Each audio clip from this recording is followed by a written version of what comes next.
Lorsque nous voulons sécuriser un site web en cryptant les données qui viennent au site ainsi que les données qui sortent du site, on va utiliser le protocole HTTPS. Et puis pour pouvoir faire ça, il faut utiliser des certificats.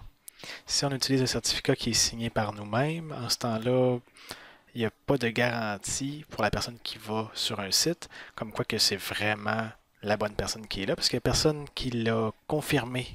La seule personne qui l'a confirmé, c'est soi-même, alors en ce temps-là, ça ne marche pas trop bien. Alors, si on veut avoir un certificat gratuit, on va soit signer nous-mêmes et avoir un gros message d'erreur dans notre navigateur, ou bien on va se tourner peut-être vers Start SSL qui permet d'acheter certains certificats gratuits. Mais maintenant, il y a Let's Encrypt qui vient de sortir. Lui, la seule grande différence, c'est que tout se fait de façon automatique. Alors, vous allez voir ici, il n'y a aucun bouton pour créer un compte et demander des certificats, parce que tout est fait de façon automatique. Et ce qui explique, c'est comment utiliser leur petit logiciel, qui est un script Python, pour pouvoir télécharger les certificats. En l'utilisant, le seul gros problème qui peut arriver, c'est qu'il faut le plugger avec Apache. Donc, si vous n'utilisez pas Apache, ou bien si vous voulez gérer vos certificats vous-même, ça va être moins intéressant. Moi, par exemple, pour mes serveurs, j'utilise une application Java que j'ai écrite et ce que j'avais besoin, c'était une librairie Java qui permet d'accéder à Let's Encrypt ou la créer moi-même. Heureusement, j'en ai trouvé une qui s'appelle Acme4j.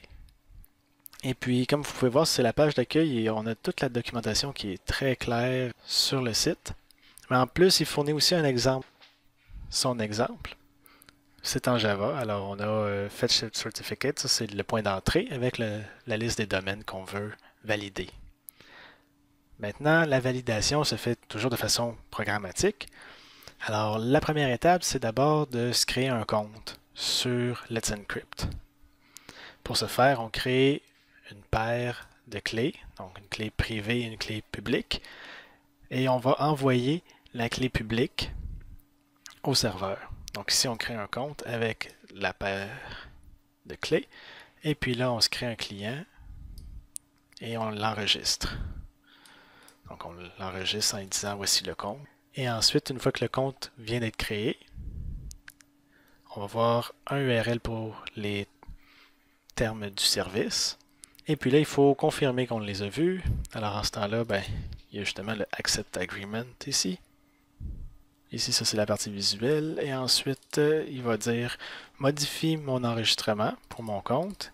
Et puis, vu que le URL pour l'agreement y est dans cet objet-là, ça va dire oui, j'ai bien accepté ça. Et on revient après ça où est-ce qu'on était. Donc là, on a créé un compte et on a accepté les termes de service. Là, on va y aller pour les domaines. Maintenant, pour chaque domaine, on va demander une nouvelle autorisation en utilisant notre compte et en configurant le domaine dans notre objet autorisation. Après ça, pour pouvoir confirmer que c'est bel et bien notre serveur, là, il va falloir essayer un défi, les challenges. On peut choisir HTTP Challenge, ça veut dire qu'il va nous donner un nom de fichier avec un contenu qu'il veut, et on va le mettre sur le serveur. Puis après ça, on va pouvoir dire va vérifier. On peut faire de même aussi pour les DNS. Donc, il va nous dire rentre une entrée TXT dans le DNS pour prouver que tu as le contrôle sur le DNS. Donc là, pour l'exemple, il prend l'HTTP, mais il y a aussi toute la documentation ici pour le DNS. Donc ça, vous allez pouvoir le voir aussi si vous voulez. Moi, ce que je veux, c'est juste vraiment vous montrer les grandes étapes. Une fois que le fichier a été placé ou que le DNS a été mis à jour, en ce temps-là, on dit Trigger Challenge. Donc ça, il faut vraiment le faire seulement une fois que l'entrée est disponible ou que le fichier est disponible.